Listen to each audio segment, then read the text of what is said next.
Assalamualaikum. I will explain the effect of government intervention in the chicken market. So, in this context, the government has set the price of chicken below the equilibrium price, which is the selling price. So, the first effect of government intervention is a shortage of chicken supply. Therefore, cheaper price cause demand to increase, but production decrease because producers get lower profit. Next, there is a black market. Due to influencing supply, there are traders who sell chicken illegally at a higher price, which affect customers, especially low-income group who cannot afford to buy chicken at black market price. The fourth effect is the government find it difficult to monitor the supply and actual price in the market.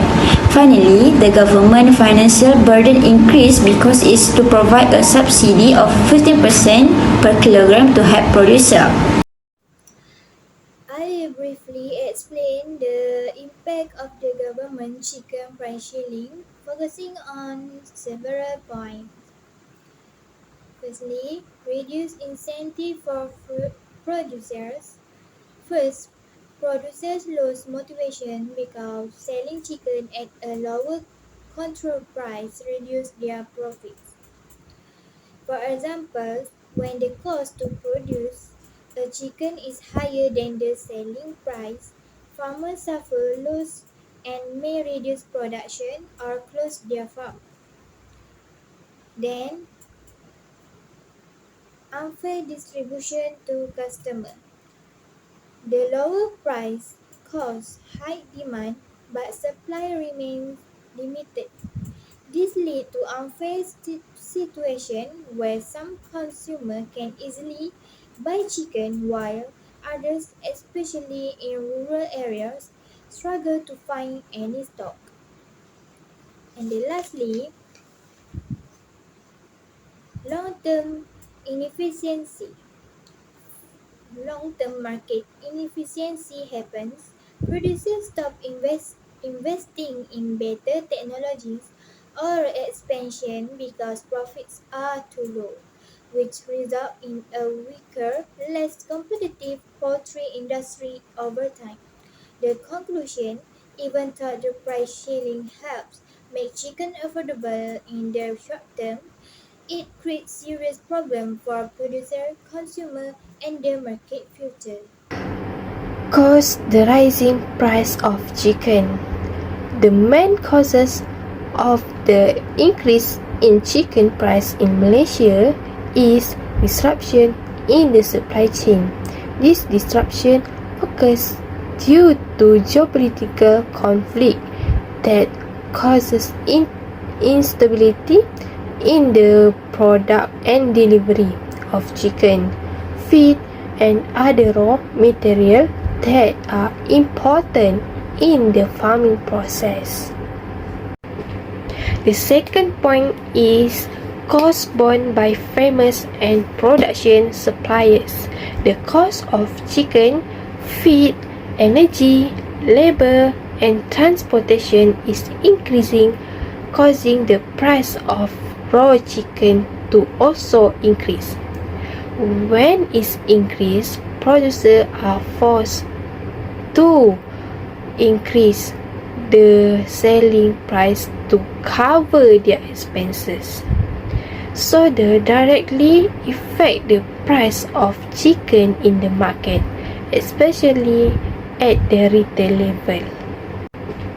The second point is cost borne by farmers and production suppliers. The cost of chicken, feed, energy, labor, and transportation is increasing, causing the price of raw chicken to also increase. When it's increased, producers are forced to increase the selling price to cover their expenses. So they directly affect the price of chicken in the market, especially at the retail level. In addition is the imbalance between demand and supply also plays an important role. When the demand for chicken remains high but the supply is insufficient due to affected production factor, price will automatically increase. This situation shows that the market cannot operate freely because there are external pressures that disrupt this basic economic balance in price determination. Hello, my name is LEEA. I want to present question C. Given the demand and supply function of chicken, assume that the government provides a subsidy of 50 cents. Calculate the equilibrium quantity and price after subsidy. For this question, subsidy give a effect to the supply curve. So that's why we should calculate the new equilibrium price and quantity using the supply function. The supply function is QS equal to 200 multiplied P plus 0.5. So the new supply function we get QS equal to 200P plus 100. To find the new equilibrium, we set the new demand function equal to the new supply function, which is QD equal to QS. For the QD, 1500 minus 200P equal to the QS is 200P plus 100. So QD will get 1400 equal to the QS will get 400P. So the P will get 3.5. So using the demand function is QD equal to 1500 minus 200 divided by 3.5.